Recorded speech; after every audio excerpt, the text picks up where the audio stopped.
Welcome to the Off Tackle with John Fina Show on the Overreaction Sports Network.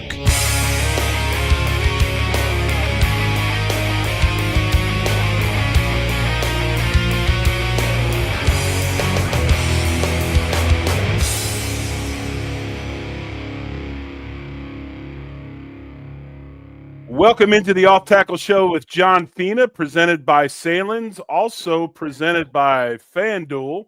We've got all kinds of sponsorships. And you know what? When you have somebody like John Fina, this man can actually handle that many sponsorships. He needs that many sponsorships. And just happy to be here tonight on the Overreaction Buffalo Sports Network, powered by Believe. And as always, Monday night, 8 Eastern, 7 Central, it's the Off Tackle Show with John Fina, again, presented by Salins and FanDuel. John, I know you've been on the road. You were at Clemson to watch your son play, had an awesome game this weekend.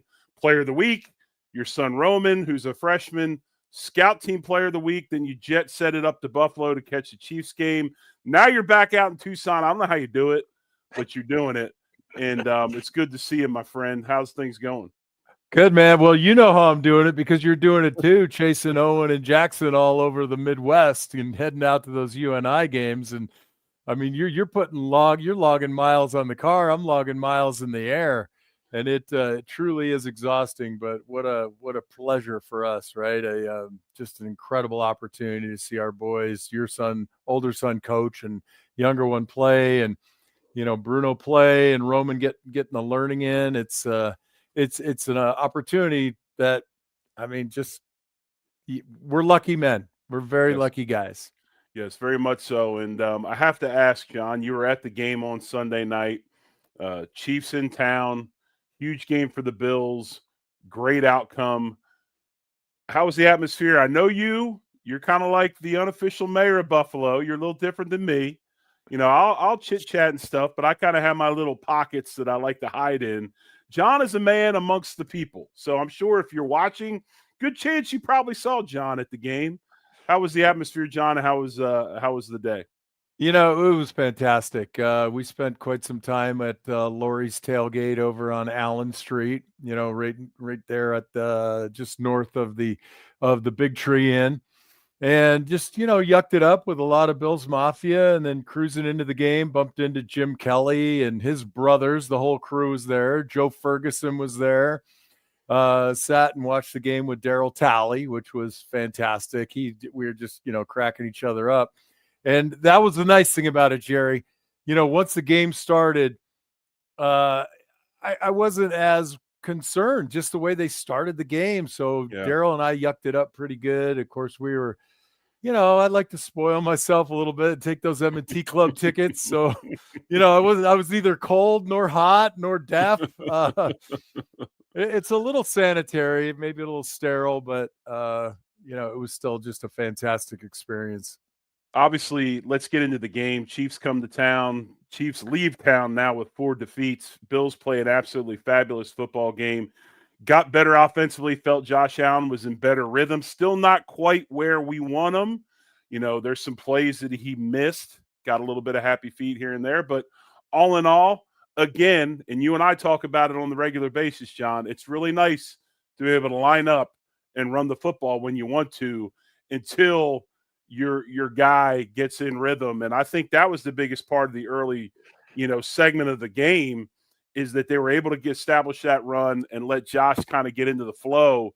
And I'm sure your thoughts were the same as mine. That O-line, once again, opening up holes for James Cook, and a very innovative running game with a lot of different looks and schemes.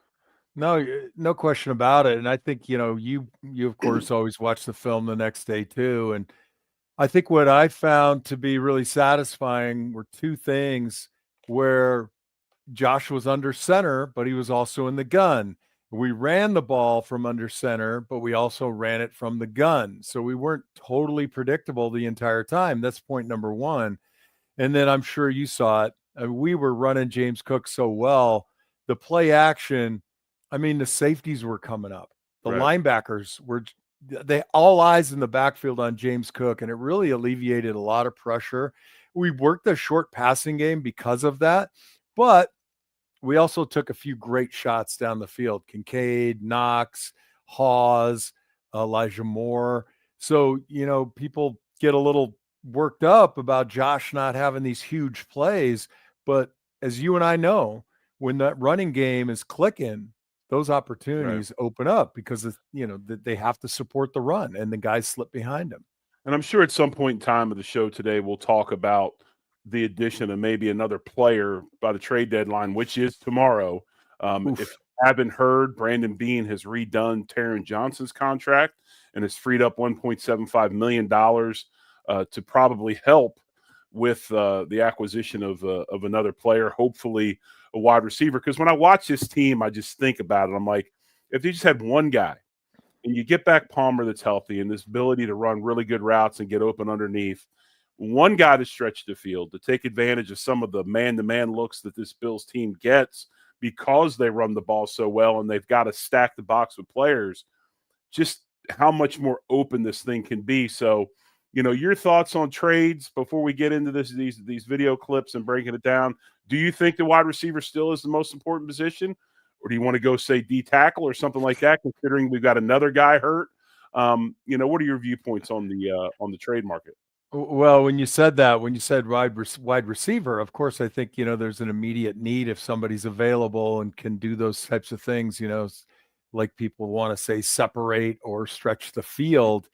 But that injury to Hoyt has me kind of vacillating. And the problem with trying to replace a position, either a D tackle, D end, or linebacker, is that Hoyt played all of those positions. I mean, he did it in yesterday's game.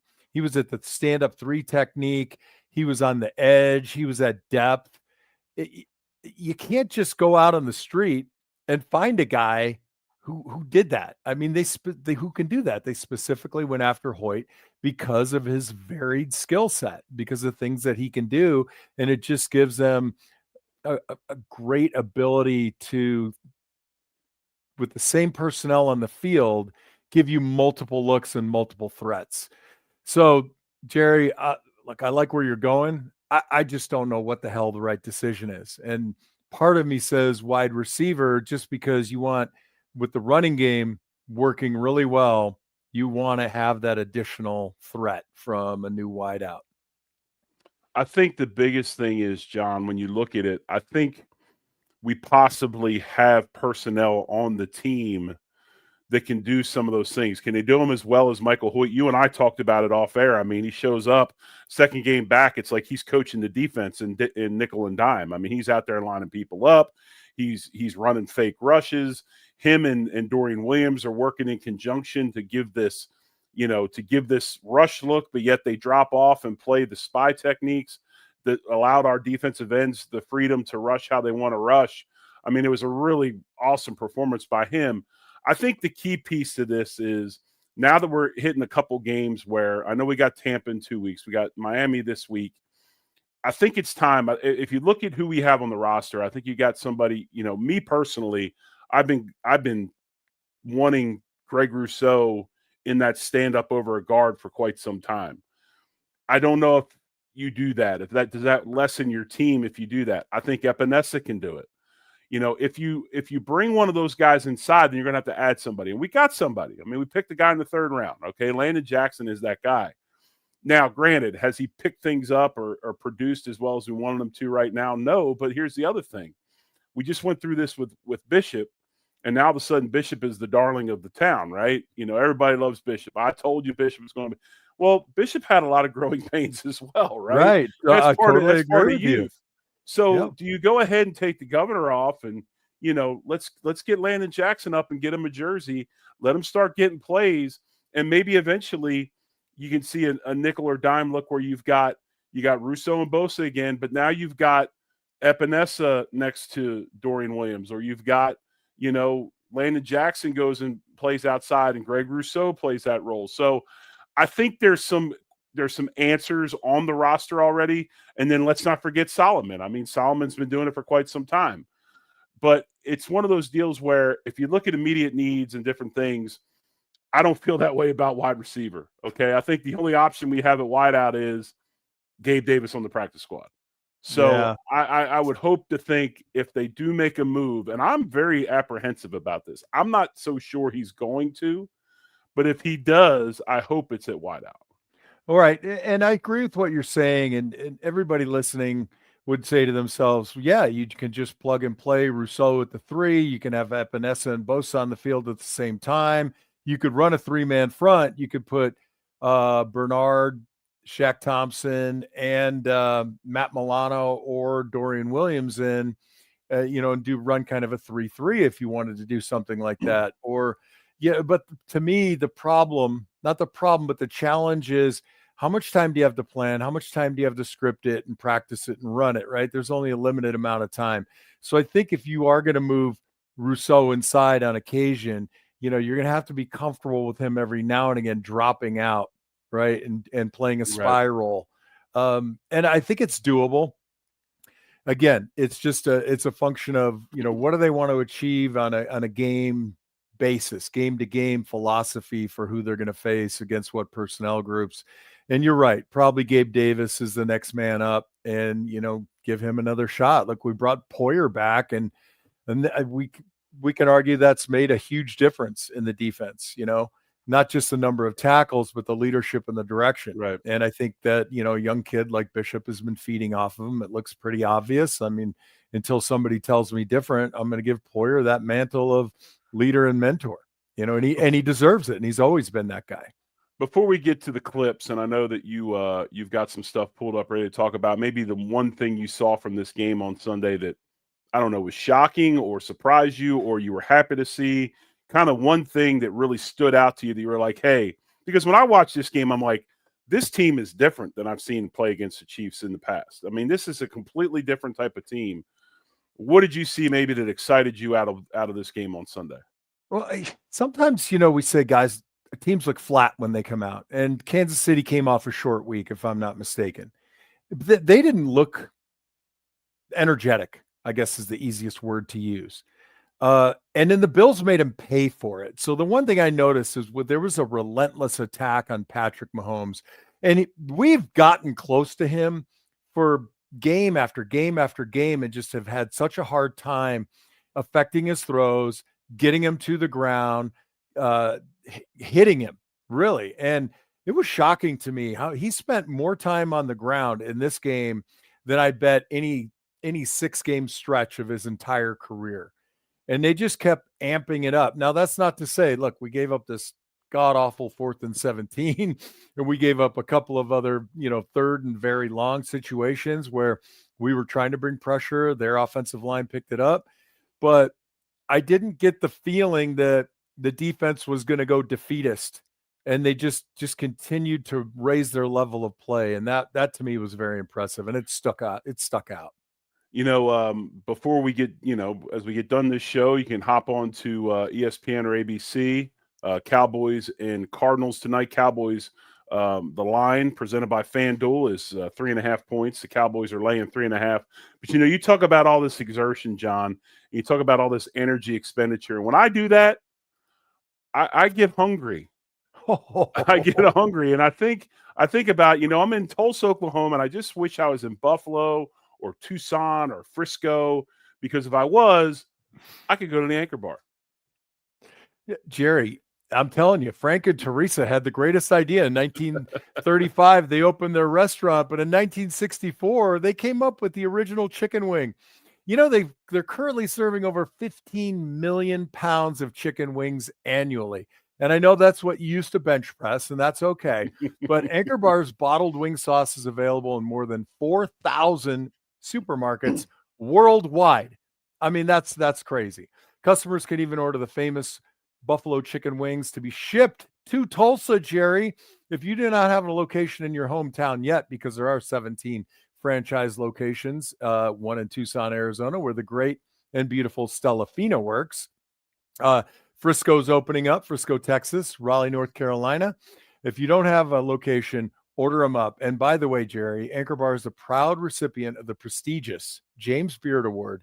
And James Beard is known as the Oscar of foods. Anchor Bar received this medal for their wings and other medals for their sauces. I'm telling you, get out, get to an Anchor Bar. When you come to Buffalo, I tell people every time, you have to go to the original Anchor Bar or the nearest one to where you're staying just to get the real feeling, the real history of the wing, right?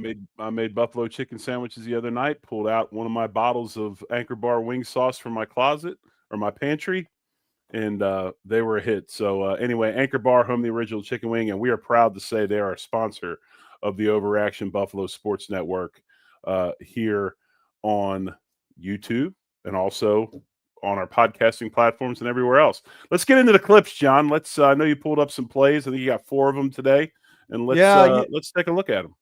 I think our protections come under the gun a little bit, Jerry, and I just want to pull up a couple of things and show people that, we're coming along. We make mistakes, but we learn from them.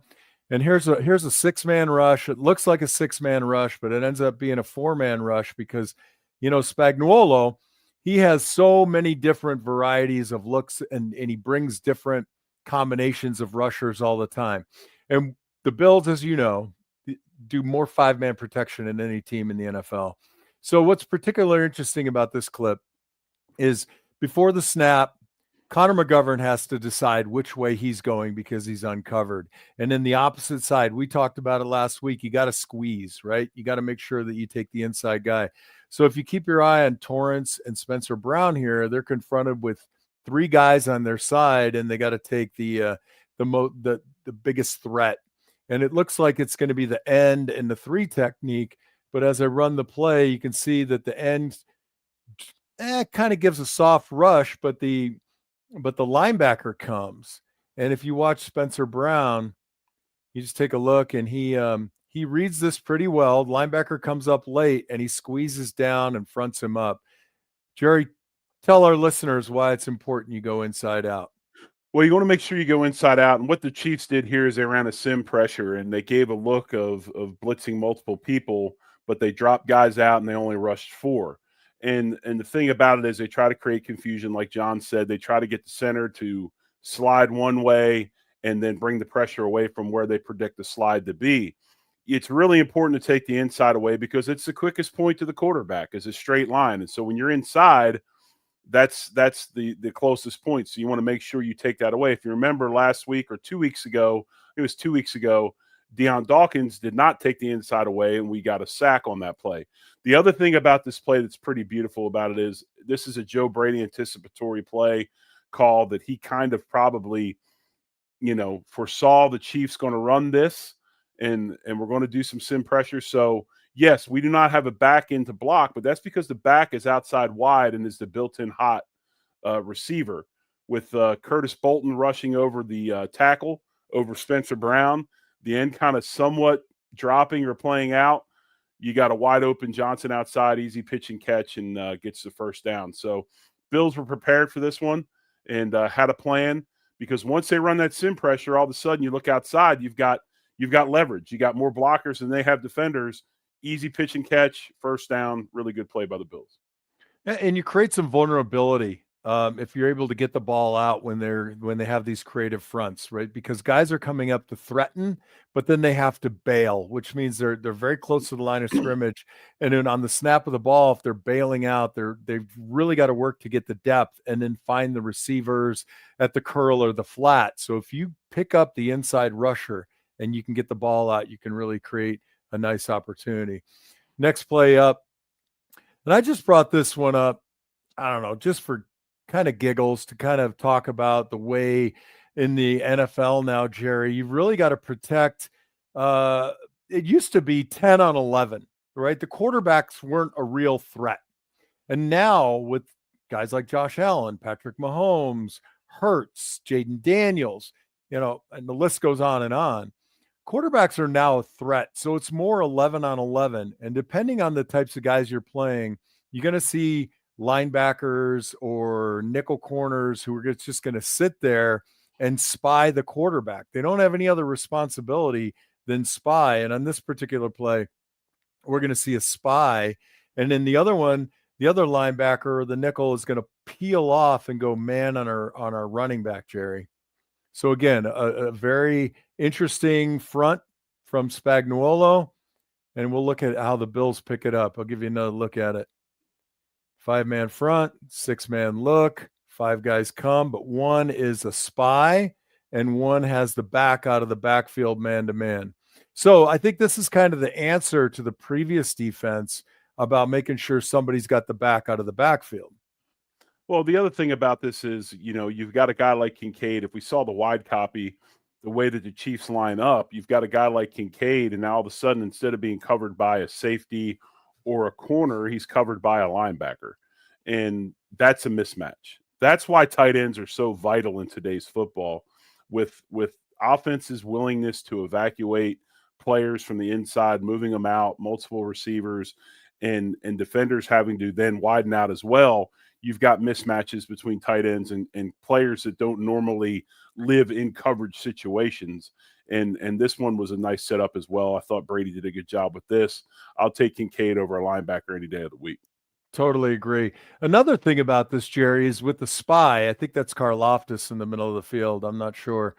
But one of the things the Chiefs are banking on here is trying to get a quick pressure on Josh, right? So he's going to run up and then get tackled by the spy. But on the right side of the screen, the linebacker's picking up the running back out into the flat.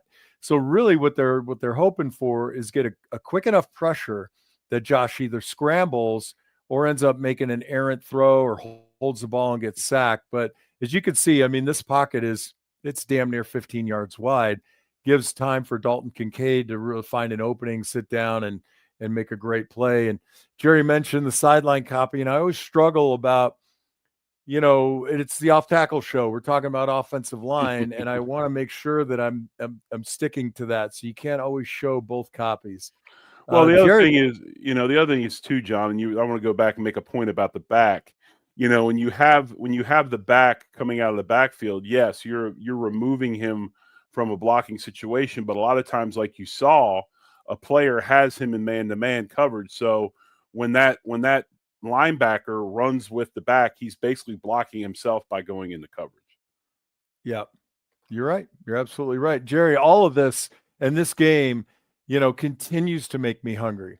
And we are on the Salins Off Tackle Show with John Fina. So I have to, and Jerry Ostrowski joining me. And I got to tell you about Salins, Jerry. Founded by Joseph Sahlen, thriving in Buffalo because of the transportation and proximity to railroads and the Erie Canal, as well as hydroelectric power from Niagara Falls. Like, who would have thunk that all of that industry supports the hot dog family of the Salins since 1869?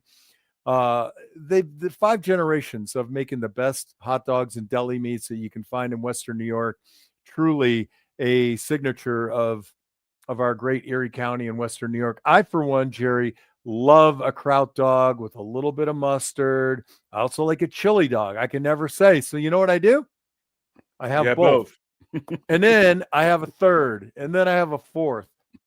Look, if you don't have Salen's hot dogs in your market, and they distribute to thousands of markets across the United States, if you don't have one there, you can go to Sahlen.com and you can order up their fine quality deli meats and hot dogs, have them delivered to you, and you can get that taste of Buffalo, that taste of a Salen's hot dog in your home in Tulsa or Tucson.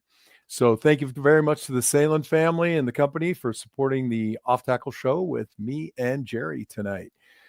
Jerry, let's go right back in. This play, we talk a little bit about the need for a new wide receiver or a breath of fresh air in some way or another, right? To give Josh a little bit more comfort. And one of the results of Josh not feeling like he's got enough confidence that guys are going to come open is he tends to get happy feet a little bit. And we talked about that. The 4th and 3 call, which frankly, I did not agree with. I'd have punted. Where are you on that? Would you have punted? Well, no, I would not have punted. And the reason why is that I think possessions are more important than field position nowadays. And the whole analytical world and all of that, I think that maintaining possession and getting an opportunity to score points is a much better situation than 30 yards. Okay. I think that 30 yards, especially when playing Kansas City, could happen real fast. And you want to try to possess the ball as much as you can because possessions are limited. All right. I like your commentary, Jerry, but I tend to disagree with you. Early in the game, I don't like running that risk. I'd rather punt it away. But I chose sideline copy on this one for a very particular reason here. So this is the 4th and 3 play. And I think when you're on your own, well, I guess we're on the Chiefs side of the ball. I thought we were in our own territory. In my opinion, you are going to kind of have a little bit more patience, a little bit more calm in these circumstances. And you got to wait for plays to develop when you have the time to throw. And I think quite frankly, I think Josh had plenty of time on this. You tell me when you see it. But the downside of it, he just didn't give the time required for Kincaid really to present that he was open. He just didn't take the time to look at it. So I'll run the play a couple times. See, Kincaid is coming across the middle of the field right there. He's going to be open, and Josh just kind of gets a little antsy. Well, the thing is I think that the throw was proper. The problem was the anticipation of the throw. And I do see what you're saying about Kincaid, and I think that's an option as well. I really do. I think that is definitely, and especially when you need 3 yards. Well, and I look, Josh, the defenders have their backs to Kincaid right now. Right. That's the throw at the 33-yard line or the 34. He's past the sticks. I mean, to me, that's the first look. But what happens is he gets just a little jittery and he steps up into the rush when he's high and dry where he was, and he kind of forces this throw. Now but when you look at this, I mean, go back and look at that route that he threw to. If he throws that on time, that route, you can see that route is going to win. That route is going to win. Yes, deep curl. Deep curl at the 39 at the 30 actually it'd be the 41-yard line now it's at the 39. Yes. That ball should have already been out. And this is where when we talk about Josh Allen, anticipatory thrower as a sight thrower, this is the throws that he has trouble with because he wants to see it. He wants to know it's open. Then he wants to use his big arm to make the completion. Where in this situation, that ball should have been gone just as that receiver was turning, right, and it had been on him, and it had been there. So, right there. Yeah. He's got to layer it right there. And the thing is, look at his eyes. I mean, his eyes are on that the entire time. I don't know what he was waiting for. Right. And that to me, again, goes back to if you're going to go for it on 4th and 3, I think your odds are better. I think your chances are better throwing a shallow route, throwing a little bit more conservative route. Okay. All right. I'm just going to see if you agreed with me. Yes, I agree with that. But I also agree that this route that was run was actually open in 2 aspects. It was open. I mean, I think you got to look at it both ways. Kincaid was there, but I think also this route was open as well. I think they both were there. Yeah. There's just not I would agree with you. They're both there. I think you have I think the coverage is lighter. It's an easier throw to get it to Kincaid at the bottom of the screen right now. Right. Yeah, fair enough. All right, last clip of the day, Jerry. This is 3rd down. And again, he's looking for Samuel. He does have the time, but he doesn't feel it. His clock goes off pretty quickly. I'm going to put this up and tell me what you think. We'll run it a couple times, but you're going to be looking at Samuel crossing from right to left.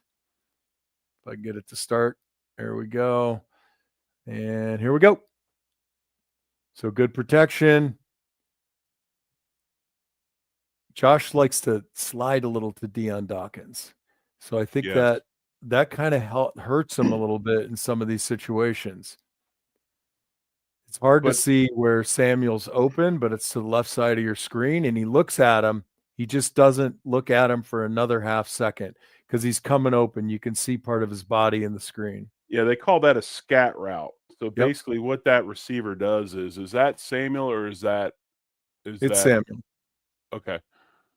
They call it a scat route. So that receiver, that inside slot receiver, will run directly at the linebacker to get him to stop his feet. If he stays there, then he goes out. If he drops, he'll just stop in that spot and turn and stay in the soft spot. It's kind of a choice route by that receiver on that linebacker. He forces the issue with him by running to him. When he hit him like that and stopped his feet, then the out was open.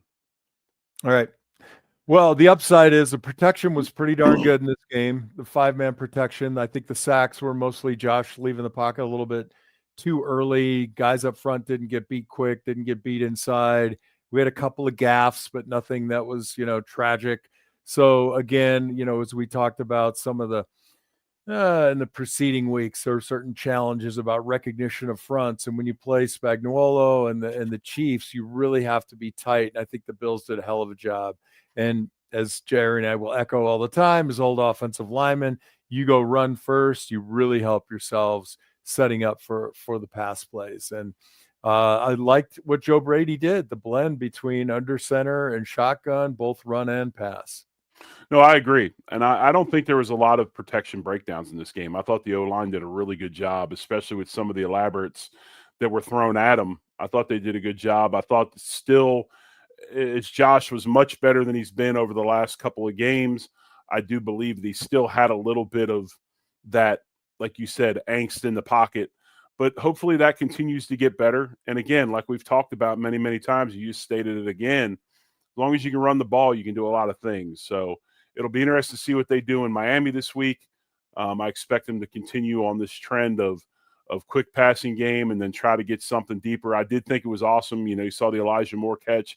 We did get some verticality out of the slot receivers this week, whether it was ones that he hit and some that he missed, but there was verticality there and there were open receivers. So, yeah, all in all, it was good. I mean, it's hard to complain about a victory against Kansas City at home.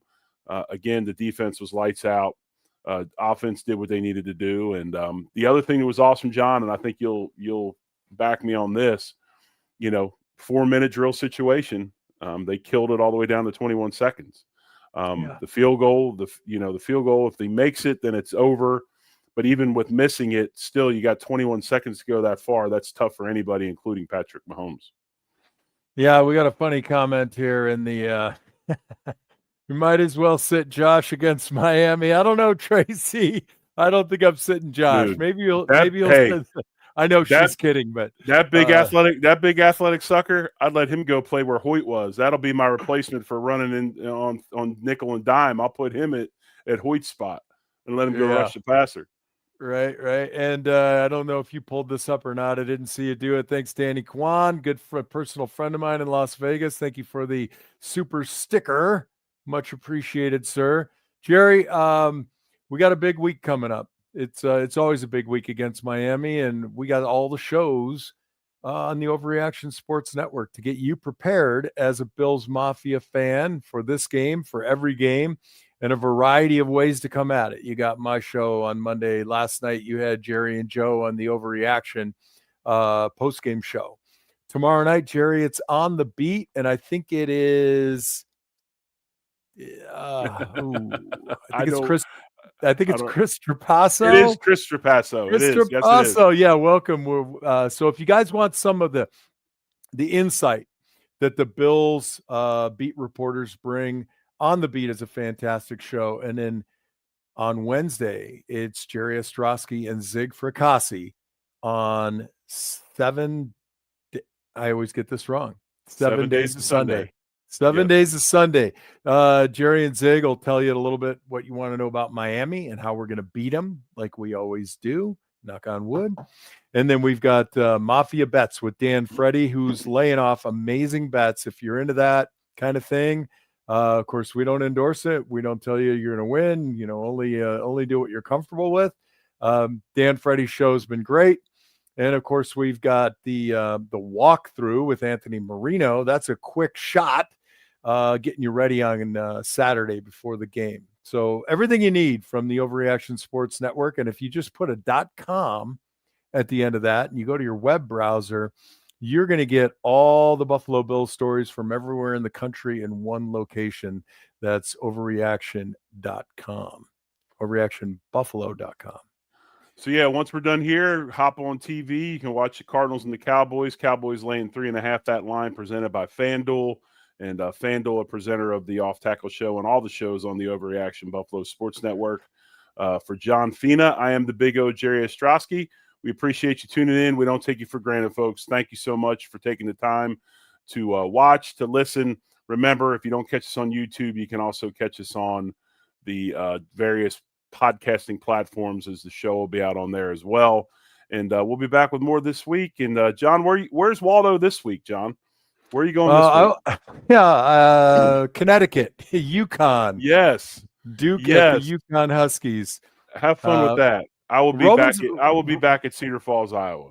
Awesome. Roman's been dressing and traveling too, so that's awesome. Been great. Yeah. So awesome. even at the away games, we've been able to see him. Jerry, good luck to Owen and Jackson this week in Cedar Falls. Thanks. And I just want to say, love the shirt, buddy. Twinning.